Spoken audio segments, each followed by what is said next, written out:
tienen dando un paseo estos AINES, los antiinflamatorios no esteroideos, AINES, tienen una evolución pues de hace mucho tiempo, ¿no? De muchas décadas, ¿no? Y nosotros hemos ido trabajando con algunos que han sido ya retirados del mercado, otros se mantienen, ¿no? Hemos ido encontrándole utilidad a otros, ¿no? Entonces, utilidades impensadas en algunos medicamentos. Entonces, pero estos medicamentos básicamente tienen una sola función, un solo sistema de trabajo, pero sus efectos colaterales a veces difieren. Hoy vamos a ver AINES, mañana vamos a ver antirreumáticos, antigotosos, y vamos a ver que para el dolor prácticamente esta es la primera indicación, ¿no? Entonces, cuando ustedes comiencen su trabajo como médicos, primero médicos generales, entonces lo que más van a recetar es esto, porque la primera consulta en casi todos los lugares del mundo es por dolor, dolores agudos sobre todo, ¿no? El dolor es un síntoma muy molesto, ¿no? Entonces, la mayoría de estos AINES antiinflamatorios no esteroideos, es decir, no corticoides, comparten las acciones que son la analgesia, antitérmicos, es decir, disminuir la temperatura, y son antiinflamatorios. La mayoría comparten eso. No todos lo hacen, pero sí la gran mayoría de estos medicamentos. Entonces, hay algunos que más trabajan sobre la fiebre, otros más trabajan sobre la inflamación, otros trabajan sobre el dolor, ¿no? Hay algunos medicamentos de este grupo que trabajan sobre dolor e inflamación, y otro medicamento, la mayoría, trabaja sobre dolor, fiebre e inflamación. ¿Ya? Entonces vamos a ver por qué, vamos a ver el lugar de acción de cada uno de los AINES, ¿no? Bueno, no cada uno, sino vamos a ver los grupos farmacológicos en los cuales se ven implicados cada uno de los AINES. Los AINES son múltiples, un montón. Es difícil que lo sepamos. Vamos a hablar primero en esta clase sobre generalidades, sobre la forma en que inhiben a nuestra ciclooxigenasa y nos liberan de la fiebre, el dolor y algunos de la inflamación, ¿no? Entonces vamos a hablar en generalidades, y ahí vamos a ir tocando según su cápsula, vamos a ir tocando algunos medicamentos independientemente, ¿ya? Entonces, el lugar de acción, hay AINES que los AINES actúan principalmente en la periferia. Ya hemos visto nosotros, por ejemplo, los analgésicos opioides, dijimos que eran unos excelentes analgésicos, todo. Su acción es central, pero calman el dolor, al igual que los AINES, pero no calman la fiebre y no son antiinflamatorios. La eficacia para calmar el dolor de los AINES es moderada, sin embargo, los opioides, un medicamento que hemos visto, es intensa. En el uso clínico, los AINES más se dan para dolores periféricos ¿qué les digo? De articulaciones, ¿no? Dolores musculares, ¿no? Dolores leves a moderados. En cambio, los opioides son para dolores viscerales, es decir, internos, intensos. Los AINES son antitérmicos, antiinflamatorios, los opioides no, los opioides te producen narcosis, sueño, dependencia, tolerancia, etc. ¿Dónde actúan los AINES? ¿Dónde actúan los AINES? En nuestra membrana celular. Nuestra membrana celular está formada por fosfolípidos, ¿no es cierto? Estos fosfolípidos, debido a una acción de las ciclooxigenasas, van a dividirse en fosfolipasa C y fosfolipasa 2, y estos a su vez van a estar catalizadas y van a convertirse en ácido araquidónico. El ácido araquidónico, ¿no? El ácido araquidónico va a estimular al metabolizarse la formación de dos sustancias, AINES, o sea, la ciclooxigenasa 1, ciclooxigenasa 1 y ciclooxigenasa 2, y por la otra rama la lipoxigenasa. ¿Ya? Entonces, desde ahí vemos que la membrana celular, al ingresar el calcio en por la membrana celular, altera la formación de los fosfolípidos, ¿no es cierto? Esta formación de los fosfolípidos, al alterarse, va a formar fosfolipasa C y fosfolipasa A2. Ambas, la fosfolipasa C y la fosfolipasa A2, ¿no? Entonces van a formar, al final de su cascada, van a formar ácido araquidónico. Y este ácido araquidónico, al ser metabolizado, va a formar ciclooxigenasas y lipoxigenasas. Las ciclooxigenasas nos van a formar, a su vez, prostaglandinas, prostaciclina, ¿no? Y tromboxano. Y las lipoxigenasas nos van a formar leucotrienos y lipoxinas, ¿no? Entonces, nos vamos a ir al lado del ácido araquidónico, al lado de la ciclooxigenasa, porque ese es el lugar donde actúan los AINES principalmente en ciclooxigenasas. Ahí tenemos dos tipos de ciclooxigenasa, 1 y ciclooxigenasa 2. La ciclooxigenasa 1 existe permanentemente en nuestro organismo. La ciclooxigenasa 1 está con las prostaglandinas. Las prostaglandinas, ustedes saben que producen vasodilatación, permiten que llegue sangre al riñón, permiten que llegue sangre a la mucosa intestinal. Lo hemos visto en fisiología. Y al llegar sangre a la mucosa intestinal, produce de que haya formación de la capa del moco, ¿no? Por extravasación de líquido, todo eso, y protege al estómago. En los riñones produce vasodilatación, y al producir vasodilatación nos produce que llegue más tasa de filtración glomerular, ¿no? Que se mantenga la filtración glomerular y se mantenga la reabsorción en los túbulos contorneados, ¿no? La prostaciclina, que también es inducida a su formación por la ciclooxigenasa 1, nos produce agregación o desagregación plaquetaria, es decir, La prostaciclina lo que hace es que las plaquetas funcionen de la manera adecuada. Cuando tienen que agregarse, se agregan. Cuando tienen que desagregarse, se desagregan. ¿Sí? Entonces, las prostaciclinas, su función es estimular la desagregación. El tromboxano A2, agregarla a las plaquetas, ¿no? Entonces nos da un equilibrio. Y este equilibrio está formado por la ciclooxigenasa 1, ¿ya? En cambio, la ciclooxigenasa 2, el otro tipo de ciclooxigenasa es inducido. ¿Qué se dice de inducido? Esta ciclooxigenasa 2 se induce en el momento en que haya una lesión, en el momento en que haya una injuria en el tejido, ¿no? Un golpe, una herida, ¿no? Entonces la ciclooxigenasa 2 se forma y al formar ciclooxigenasas 2, entonces vamos a formar más prostaglandinas, más prostaciclina, más tromboxanos, ¿no? Entonces, esto hace de que se forme una inflamación, venga una reacción inflamatoria a esa zona, ¿no? Entonces, la ciclooxigenasa 1 existe siempre con nosotros, siempre ha existido, va a estar ahí siempre para darnos la homeostasis. Y la ciclooxigenasa 2 se forma solamente cuando hay una injuria y nos produce la vasodilatación, el dolor, todo eso que se va formando en una injuria, ¿ya? Entonces ahí vimos ya que la ciclooxigenasa 1 está conformando al riñón y todo eso. Entonces, los AINES que vemos ahí que actúan, sobre todo van a actuar sobre la COX-1 y la COX-2. Son AINES, digamos, que no distinguen entre las dos, ¿ya? Entonces, ese es el principal problema que tenemos. Como no distinguen entre la COX-1 y la COX-2, van a disminuir las prostaglandinas, por así decirlo, buenas, que irrigan el estómago, que permiten la irrigación del intestino, van a disminuir la agregación plaquetaria, ¿no? Porque inhiben el tromboxano A2, y entonces lo que hacen es producir los efectos colaterales que vamos a ir más adelante, ¿no? Viendo más adelante. Entonces, esta es la alteración de la COX-1, ¿no? Principalmente va a cortar la producción de prostaglandinas, entre comillas, buenas. Y también cortan las prostaglandinas que producen la vasodilatación y la inflamación, el dolor, etc., ¿no? Que estimulan el dolor, porque también inhiben a la COX-2.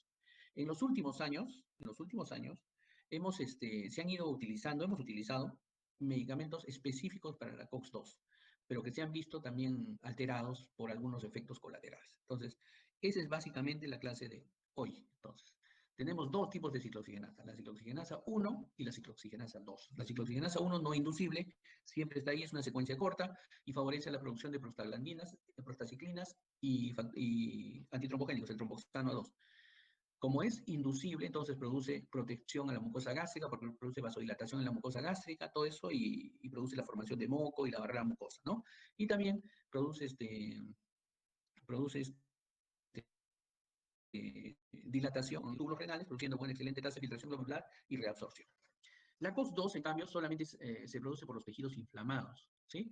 En su presencia, la COX-2 crecen los fibroblastos, las citoquinas, los factores de crecimiento, es una enzima inducible y promueve la síntesis de prostaglandinas proinflamatorias, ¿ya? Entonces, esa es la diferencia entre COX-1 y COX-2. COX-1 siempre existe con nosotros, COX-2 se produce en el momento de que exista una injuria, una inflamación. Entonces, pero todo esto viene de los fosfolípidos de la membrana celular. Recuerden, la membrana celular se altera, los fosfolípidos vienen sus dos vías y van formando su ácido araquidónico, y su ácido araquidónico va formando ciclooxigenasas y lipoxigenasas. Entonces, aquí tenemos nosotros los fosfolípidos, viene la fosfolipasa 2, ¿no? Y forma ácido araquidónico, ¿ya? Ahora, ¿hay medicamentos que inhiben a la fosfolipasa 2? Sí, hay medicamentos que inhiben a la fosfolipasa 2, como son los corticoides, los glucocorticoides. Y entonces los corticoides a veces los usamos también como antiinflamatorios por este motivo, solo que los corticoides tienen otros múltiples efectos, ¿no? Entonces, pero básicamente los podemos usar porque inhiben a la fosfolipasa 2. Entonces seguramente han escuchado, póngale una dexametasona, ponle una hidrocortisona para desinflamar. Es cierto, también son antiinflamatorios de ese tipo, ¿sí? Entonces, el ácido araquidónico va a formar ciclooxigenasa 1 y ciclooxigenasa 2. Y está eso bien, ¿no? Y la ciclooxigenasa 1 va a formar prostaglandina G, prostaglandina I2, tromboxano A2, ¿no es cierto? Estos nos van a permitir a nosotros mantener la homeostasis, es decir, la vasodilatación, donde tengamos que mantenerlo en la mucosa gástrica, en el riñón, va a mantener que las plaquetas puedan irse uniendo con facilidad donde tengan que unirse, ¿no? Cuando hay una injuria y, por ejemplo, un corte, tienen que unirse las plaquetas para producir un tapón, entonces ahí va el tromboxano A2. Entonces, y los AINES nos cortan esto, los AINES nos cortan y disminuyen la formación de estas prostaglandinas protectoras del tromboxano y la prostaciclina. Entonces, no producimos eso, y al no producir eso, entonces, podemos producir daño en el riñón, daño en el endotelio de la mucosa gástrica, y las plaquetas no se van a agregar adecuadamente. Cuando nosotros tenemos AINES que disminuyen la acción de la COX-2 que estuvo inducida por una injuria, entonces ahí sí más bien vamos a disminuir las prostaglandinas que van a formar inflamación, los mediadores inflamatorios y disminuimos las proteasas que van a producir dolor, ¿no? Entonces, básicamente esa es la diferencia entre COX-1 y COX-2. ¿Cuál es el gran problema que tenemos? Que los AINES que hemos ido utilizando en los últimos años no tenían una especificidad por la COX-1, por la COX-2, sino eran COX-1, COX-2. Entonces, al momento de cortar, es cierto, disminuía la inflamación, cortaba el dolor, pero también producía efectos colaterales muy severos. Los fármacos COX-2 actualmente sí los utilizamos, pero tienen con mucho efecto colateral, que vamos a irlos viendo poco a poco. Entonces, COX-1 constitutiva, COX-2 inducible. Creo que ya más o menos, si inhibimos la COX-1 tenemos muchos efectos adversos, si inhibimos la COX-2 tenemos disminución de las prostaglandinas y factores inflamatorios, pero tenemos que esperar que haya una injuria para que esta injuria produzca COX-2, ¿no es cierto? Entonces, tiene sus acciones. ¿Qué acciones? Tenemos antiinflamatorias, analgésicas y antipiréticas. ¿Por qué? Porque las antiinflamatorias, porque las prostaglandinas son vasodilatadoras, entonces va a llegar más líquido, más sangre a los tejidos inflamados, a los tejidos injuriados, y entonces va a producir que hay extravasación y va a producir eso. Es antiinflamatoria, analgésica, ¿por qué? Porque se producen proteasas que estimulan las terminaciones nerviosas en esa zona y producen el dolor. ¿Y por qué es antipirética? Porque inhibe algunas prostaglandinas que producen fiebre, ¿no? Sobre todo cuando hay infección. Entonces, no todas las prostaglandinas, ¿sí? A ver, perdón. Las COX son encargadas, al inhibir las COX, están encargadas de producir estos efectos. Pero no todos los COX, no todos los AINES producen los tres efectos, ¿ya? Entonces ahí vamos a ir por ese lado, ¿sí? Por ejemplo, el sistema respiratorio de las prostaglandinas hay prostaglandinas broncoconstrictoras y prostaglandinas broncodilatadoras, ¿ya? ¿Cuál es la que se inhibe con los AINES a veces? Las broncodilatadoras, las prostaglandinas E. Entonces, las prostaglandinas E y la prostaglandina I son vasodilatadores, ¿sí? Entonces, estos vasodilatadores son los que nos van a permitir que llegue sangre al riñón, normalmente de la mucosa gástrica. Las prostaglandinas I2 inhiben la agregación plaquetaria, se estimulan con los AINES. En el sistema digestivo, como les dije, las prostaglandinas E y la prostaglandina I lo que hacen es producir la secreción gástrica. Si yo le doy un AINES, disminuye la secreción gástrica, ¿no? Y en la prostaglandina E y la prostaglandina F provocan la contracción de la musculatura lisa y pueden inducir trabajo de parto prematuro, por lo que al inhibir esta función, entonces nosotros disminuimos también el trabajo de parto. ¿Ya? Entonces, los efectos analgésicos, como los AINES, se dan sobre todo para disminuir el primer efecto, el dolor, ¿no es cierto? El dolor. Entonces, este dolor es producido al disminuir la formación de prostaglandinas y proteasas que van a estimular a las terminaciones nerviosas. Entonces, disminuye. Otra forma de disminuirlo es que inhibe a las prostaglandinas vasodilatadoras, entonces va a llegar menos líquido y menos mediadores inflamatorios que van a estimular a nuestras terminaciones nerviosas. Entonces, pero también pueden producir lo siguiente: disminuye la agregación plaquetaria porque inhiben al tromboxano A2, suprime la contracción de la musculatura uterina, ¿no es cierto? Disminuyen el dolor en la dismenorrea o en la hipermenorrea. En los niños pequeños con persistencia de ductus arterioso, se ha visto que la aspirina puede provocar el cierre por una vasoconstricción del ductus arterioso y puede provocar su cierre, ¿sí? Y también se ha encontrado, ya documentado, que el uso de aspirina crónico puede tener un efecto preventivo en el cáncer de colon y poliposis intestinal. Esto ya documentado, ¿no? Y también las prostaglandinas pueden, los AINES pueden disminuir la temperatura, ¿no? Son buenos antitérmicos porque actúan a nivel central, a nivel de la región circunventricular, ¿no es cierto? Que es donde está nuestro centro de la fiebre, la temperatura, nuestro centro térmico. Entonces, los AINES pueden actuar en esa zona, inhibiendo las prostaglandinas que estimulan al centro de la fiebre, ¿ya? Entonces, la acción antiagregante, como les dije, tenían para pegarse al tromboxano A2 y evitan que se agreguen las plaquetas. Aquí hay una cosa más bien. Hay algunos AINES que su unión a las plaquetas para evitar su agregación es permanente. Entonces, más o menos, van los AINES, sobre todo la aspirina es permanente su unión, entra y se pega a las plaquetas y vive con la plaqueta los 7 a 11 días que vive la plaqueta. En cambio, Otros AINES, como el ibuprofeno, naproxeno, llegan a la plaqueta, se pegan a la plaqueta, pero los 2, 3 días la liberan. ¿Ya? Entonces no son buenos antiagregantes. En cambio, la aspirina sí, la aspirina, la plaqueta se muere con la aspirina pegada ahí a su superficie, ¿no? Su molécula de aspirina, entonces no se va a agregar. Y entonces nosotros lo usamos para tratamientos crónicos de personas que tengan que tener antiagregación plaquetaria. Por ejemplo, una persona que ha tenido un infarto, una trombosis, un embolismo, entonces necesita ya tener una anticoagulación permanente para toda la vida. Entonces usamos muchas veces el ácido acetil salicílico, la aspirina, para evitar eso, a dosis que no nos produzcan mucho daño. Algunos AINES, como la indometacina, tienen efecto uricosúrico, ¿no? Es decir, ayudan a la eliminación del ácido úrico, ¿no? Como los salicilatos, la fenilbutazona, las sulfipirazonas. Vamos a verlos mañana eso, la acción uricosúrica. Entonces, ¿qué efectos adversos tienen los AINES? Si hemos visto el efecto gastrointestinal, ¿no es cierto? Es el más frecuente del efecto gastrointestinal, se debe principalmente a que disminuye el llegado de sangre a la mucosa gástrica porque inhibe la prostaglandina que produce vasodilatación y al llegar menos líquido a la mucosa gastrointestinal, entonces va a producir menos moco. Y cuando produce menos moco, entonces va a disminuir la capa protectora del moco, ya lo han visto en fisiología, va a disminuir y al disminuir entonces puede producir una gastritis, una erosión por el ácido clorhídrico que está en nuestra mucosa gástrica, ¿no? Más se da en ancianos, ¿no? En pacientes que tienen Helicobacter pylori, en pacientes que toman otros medicamentos como anticoagulantes, corticoides, ¿no? Etc.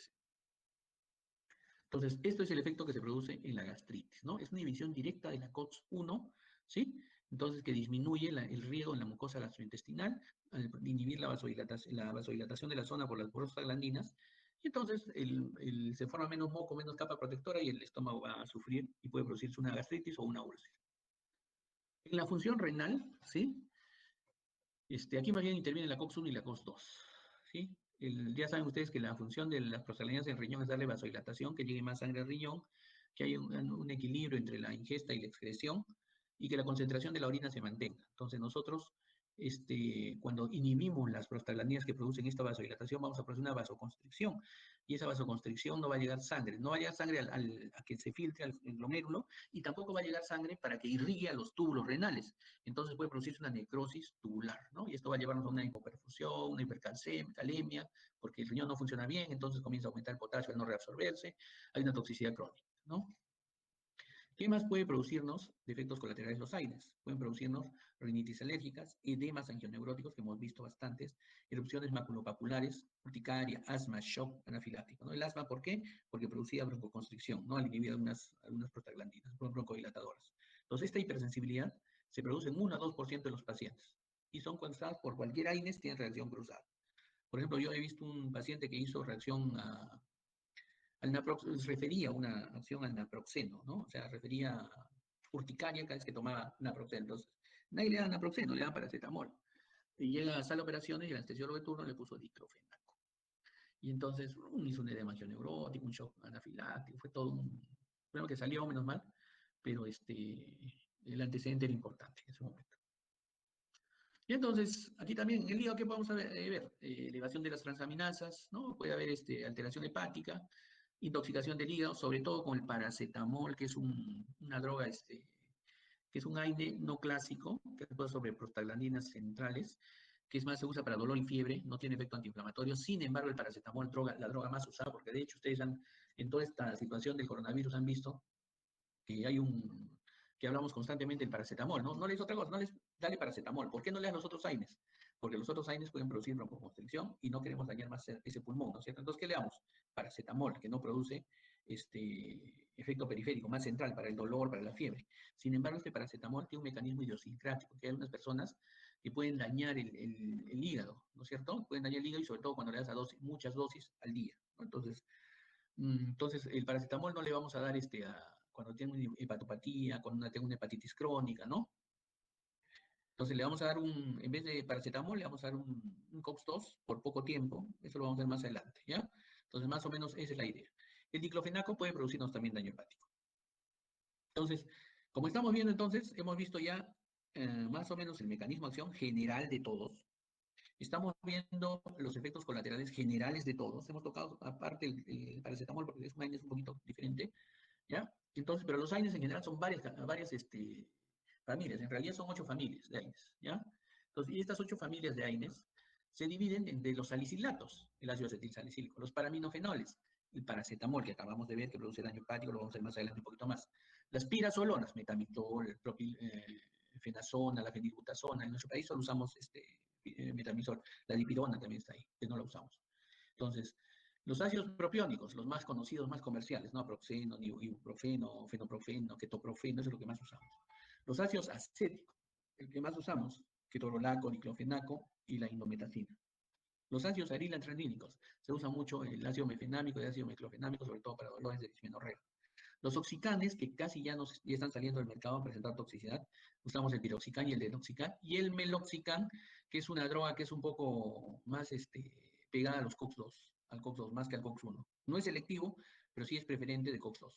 Y otros grupos, como la nimesulida, que también es más pegada al COX-2. O sea, menos COX-1, más COX-2, pero es igual, indistintamente actúan sobre COX-1 y COX-2. Estas drogas, estos AINES, esta clasificación de los AINES, se da porque estos tienen diferente tipo molecular, son moléculas que actúan de diferente manera, por ejemplo, los paraminofenoles y las pirazolonas, traduciendo paracetamol, metamizol, más actúan a nivel central que a nivel periférico. Son buenos antipiréticos, buenos analgésicos, nada de antiinflamatorios. En cambio, el resto, todos son buenos analgésicos y buenos antiinflamatorios. Algunos no tan buenos antipiréticos, algunos no tan buenos antipiréticos, como como el naproxeno, como el ketorolaco, no son tan buenos antipiréticos. ¿Sí? Entonces, estos actúan principalmente a nivel central, paracetamol, dipirona, metamizol. A nivel periférico, todos los AINES. ¿Quiénes tienen más poder analgésico? Más. El ketorolaco, los COX-2 en general, todos los COX-2 que vamos a ver ahorita, que es otra clasificación, la dipirona, el ibuprofeno y el naproxeno. Más antiinflamatorios. Ibuprofeno, naproxeno, ¿no? Entonces, vamos a comenzar entonces con la familia de los salicilatos, ¿sí? El ácido acetilsalicílico. Ya hemos visto que el ácido acetilsalicílico es la droga más antigua, es la aspirina, ¿no? La aspirina de Bayer, que viene en diferentes formas analgésicas y su acción es preferentemente por vía oral, absorción gastrointestinal, ¿no es cierto? ¿Cuál es el efecto colateral más frecuente? La gastritis erosiva, por los mecanismos ya vistos. Como ya hemos visto el mecanismo general, ya solo voy a hablar eso. Las gastritis erosivas. Se da preferentemente con estómago vacío, pero tú le tienes que dar también con alimento porque si no te va a irritar mucho más la mucosa gástrica. Sus dosis, como antiagregante plaquetario, que es lo que más estamos usando ahorita, es a 100 miligramos por día. Sus dosis analgésicas antiguas, su pastilla clásica de aspirina Bayer, era 500 miligramos por día. Actualmente nosotros usamos mucha aspirina para evitar la antiagregación plaquetaria en pacientes post-infarto, post-trombosis, post-embolismo. Y usamos también mucho la dosis pequeña 100-125 para evitar como preventivo de cáncer gástrico y cáncer de colon, ¿no? Que está documentado, eso sí está documentado, jóvenes, ¿ya? Entonces, la aspirina, pues, es un medicamento excelente, pero produce muchos efectos colaterales. Como les dije, la anticoagulación, con dosis pequeñas, ¿no? 100 miligramos. Eso inhibe a los tromboxanos. Va subiendo, produce muy buen efecto de dolor y muy buen efecto antipirético. ¿Sí? Entonces tiene las tres acciones, analgésica, antitérmica y antiinflamatoria, acetila las ciclooxigenasas y evita que ambas, ciclooxigenasa 1 como ciclooxigenasa 2, actúen, ¿no?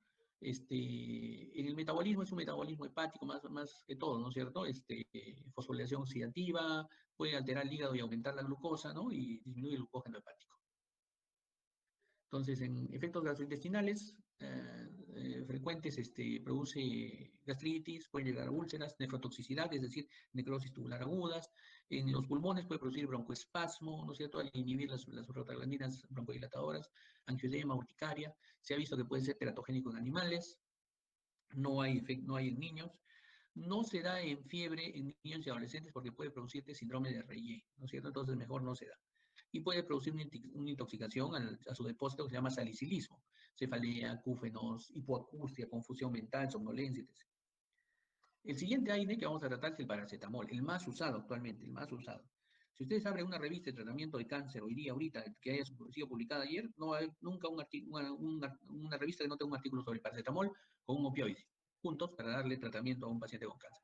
Excelente analgésico, excelente antipirético, tiene presentaciones orales y tiene presentaciones endovenosas, que son muy caras, no las usamos aquí en Tacna, pero sí las usamos en otros lugares del país, por ejemplo Lima, usan a pasto paracetamol endovenoso, ¿ya?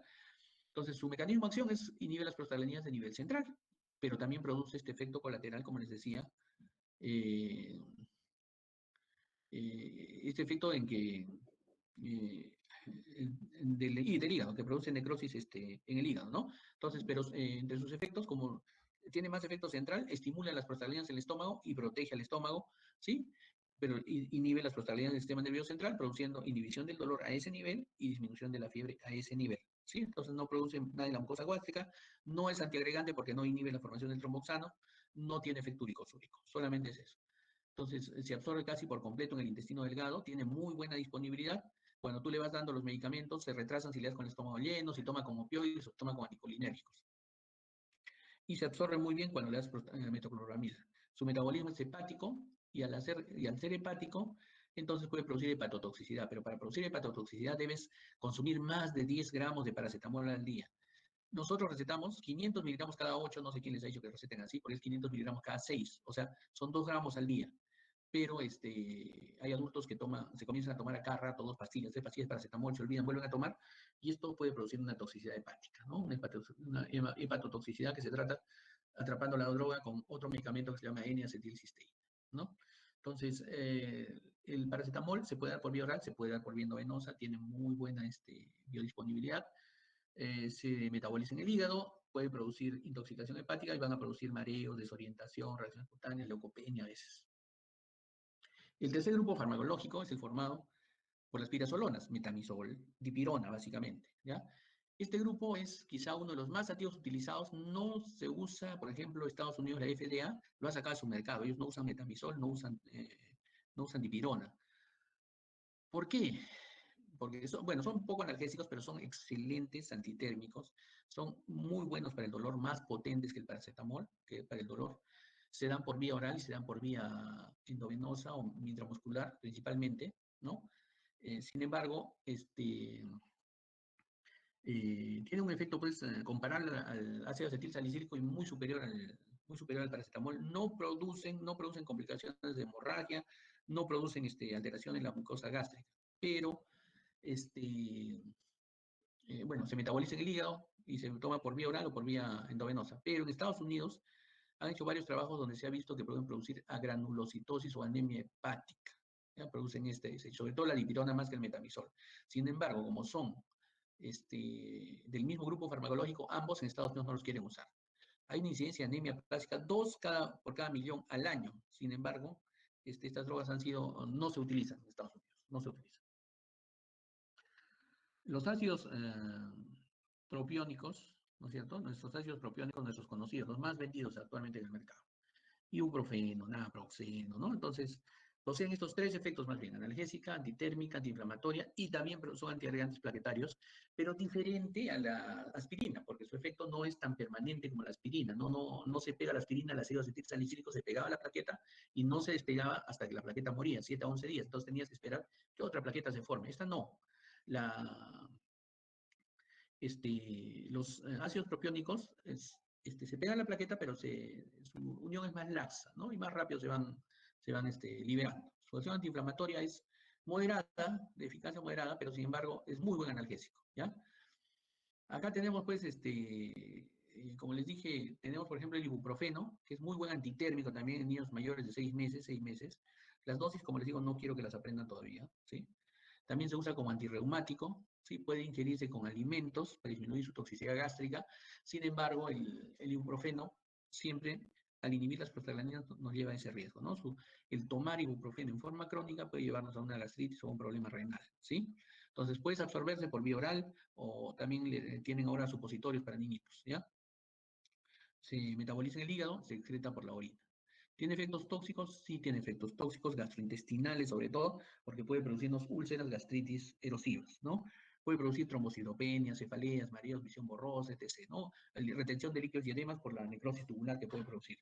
No se debe dar ibuprofeno en embarazadas o en mujeres que amamanten a los niños, ¿sí? Entonces, igual el ketoprofeno también es una droga muy utilizada, lo usamos demasiado nosotros en sala de operaciones.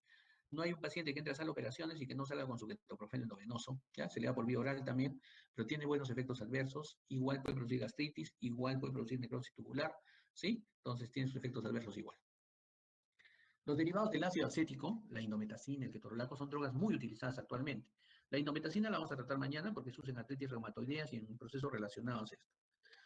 Tiene una elevada incidencia de efectos colaterales porque produce gastritis, ¿no? etc.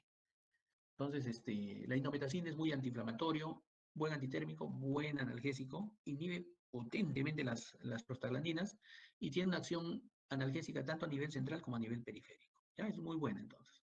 Pero puede presentar la indometacina algunas alteraciones como cefaleas, vértigos, confusión mental.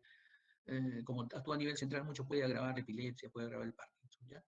Jóvenes, esto es importante porque ustedes tienen que darse cuenta de que hay muchos medicamentos que actúan que no es tan libremente darle bien a un paciente su antecedente, el paciente, la patología que lo acompaña, es importante para que ustedes decidan el tratamiento que le dan. Les reitero, no es aprenderse la enfermedad y qué le voy a dar a todos los pacientes igual, porque cada paciente es diferente, ¿ya? Entonces, y es importante saber qué patologías acompañan a ese paciente para poder nosotros decidir el tratamiento como el abordaje terapéutico, ¿ya? El ketorolaco de este grupo, el ácido acético, derivado del ácido acético, la indometacina es usada más en pacientes antirreumáticos, antigotosos, vamos a verlo mañana, pero el ketorolaco es el más usado también. Yo no creo que después del ketoprofeno todos usan ketorolacos en salas de operaciones, por ejemplo, ya en mi rama, ¿no? Tú vas a emergencia, ketorolaco, a todos les ponen para el dolor, ¿no? Es un excelente analgésico, es un AINE clásico, ¿no? No tiene muy buena acción antitérmica, ¿sí? Pero su mayor eficacia produce, produce como AINES, ¿no? Es muy buena como AINES y es muy, perdón, como antiinflamatorio y como analgésico. No se usa mucho como antitérmico el ketorolaco, ¿ya? Entonces, el ketorolaco inhibe la síntesis de las prostaglandinas, tanto a nivel central como periférico, se da por vía oral, se da por vía endovenosa, se da por vía intramuscular. En todos ellos tiene muy buena absorción, perdón, y se une muy bien a las proteínas plasmáticas, 99%. Entonces, ¿qué pasa con esto? Esta unión hace que se prolongue su efecto. Y al prolongarse su efecto, y nosotros seguir dando ketorolaco, podemos producir una toxicidad. Y al producir esta toxicidad podemos producirle una necrosis tubular a un paciente. El efecto más temido del ketorolaco es la necrosis tubular aguda. Entonces, por ejemplo, los pacientes que tienen antecedentes de algún tipo de riesgo de esto, que tienen gastritis, han tenido hemorragias digestivas, han tenido dispepsias, han tenido problemas renales, no hay que darles ketorolaco, porque esto se puede agravar, ¿ya? Se puede agravar. Derivados del ácido acético, también el diclofenaco. El diclofenaco más bien se utiliza más por vía intramuscular y por vía oral, ¿sí? Tiene una excelente acción analgésica, pero se ha visto que también tiene excelente acción central, ¿sí? Inhibidor de la ciclooxigenasa, y su potencia de este diclofenaco es mayor incluso que la indometacina. Entonces es un excelente analgésico que recién lo estamos volviendo a redescubrir, ¿ya? En los últimos años. Se absorbe bien por vía oral, hay tratamiento por vía oral y también hay tratamiento por vía intramuscular, ¿sí? Se da mucho en dolores musculoesqueléticos porque pasa excelentemente al líquido sinovial, entonces desinflama los dolores musculoesqueléticos. Pero como el resto del AINES produce lo mismo, ¿no es cierto? Produce aumento del riesgo de gastritis, de hemorragias digestivas, puede producir náuseas, cefalea, elevación de la urea, creatinina séricas por el problema renal, ¿no es cierto? Por las transaminasas, como vimos también, como el paracetamol, también puede producir una toxicidad hepática, lo vimos al comienzo, ¿no es cierto? Y puede aumentar los efectos de algunos medicamentos, al alterar también el metabolismo hepático, como el heparina, el metotrexate, la digoxina, ¿no? Puede alterar todo eso. Los toxicanes, que casi ya no los usamos, que casi no los usamos, hace unos 10 años atrás eran, digamos, los toxicanes eran la base del tratamiento en lo que era analgesia en dolores reumáticos, ¿no? Analgesia, son buenos analgésicos, antiinflamatorios, antitérmicos, antiagregantes plaquetarios, son todos los toxicanes. Usábamos piroxicam, tenoxicam, por ejemplo, ¿no? Inhibe la ciclooxigenasa, liberan las enzimas y inhiben la agregación de neutrófilos, ¿no? Todo eso. Finalmente viene el de otro, ¿se acuerdan? Ya, pero antes de eso, estos oxicanes, aparte del piroxicam, tenemos, por ejemplo, el piroxicam, tenoxicam, y aparece un medicamento que se llamaba meloxicam, que todavía está en el mercado. Pero este meloxicam ya nos orientaba a que podría haber medicamentos que más actúan sobre la COX-2 que la COX-1. ¿Ya? Entonces podías de repente evitar esos efectos colaterales gástricos, renales, la cefalea que se presentaba de rebote, la visión borrosa, todo eso que presentaba por COX-1, de repente lo evitabas porque solo inhibías a la COX-2, que era una enzima inducida al momento de haber hecho el proceso inflamatorio, ¿no? La injuria. Este era el meloxicam. No era selectivo, no era selectivo del COX-2, pero sí tenía preferentemente acción sobre COX-2. Apareció la nimesulida, y el nimesulida igual, es un excelente analgésico, se daba en jarabe para los niños, todo, más con tendencia al COX-2, ya más con tendencia al COX-2. Entonces ya más o menos nos fuimos orientando hasta que aparecieron los COX-2, ¿no? Selectivos de COX-2. Ahora, yo les estoy poniendo aquí el Rofecoxib. Sin embargo, el Rofecoxib ha salido del mercado este año. El año pasado, en octubre, ya salió del mercado, ¿no? Al inducir el COX-2 se vio que este era excelente para el dolor o la inflamación, porque finalmente esa era la función de la COX-2, ¿no es cierto? Inducir dolor, inducir inflamación en la zona en local. Entonces nosotros le comenzamos a dar COX-2 si no tienes efectos colaterales como no tienes efectos colaterales como el dolor, perdón, como el riñón, como el estómago, como el mismo hígado, no tienes esos efectos, entonces te doy COX-2 para que baje la inflamación y el dolor, correcto. Pero comenzaron a darle COX-2 y comenzaron a aparecer arritmias en los pacientes, arritmias. Y entonces se vio que, ¿se acuerdan del mecanismo del comienzo, de la alteración del transporte de calcio? Ya, entonces se vio que estos COX-2 tenían algo que ver con eso y las arritmias comenzaron a morirse, gente. Entonces, el que más produjo problemas fue este Rofecoxib. Pero existen otras presentaciones que se mantienen todavía con la esperanza de que mejoremos este tratamiento de COX-2, evitemos los efectos colaterales y le demos al paciente la posibilidad de una vida más digna con menos dolor y menos probabilidad de inflamación, sobre todo en tratamientos crónicos, para evitar que el paciente tenga gastritis, problemas renales. Aparecieron el Celecoxib, el Valdecoxib, ¿no? Que pueden ser medicamentos que todavía se utilizan, ¿no? Entonces, y todavía los tenemos en el mercado, ¿no? En el mercado tenemos el Ecopsib, Valdecopsib, ¿no? Que ustedes pueden, les llamamos los Copsib, a los COX-2, a los medicamentos COX-2.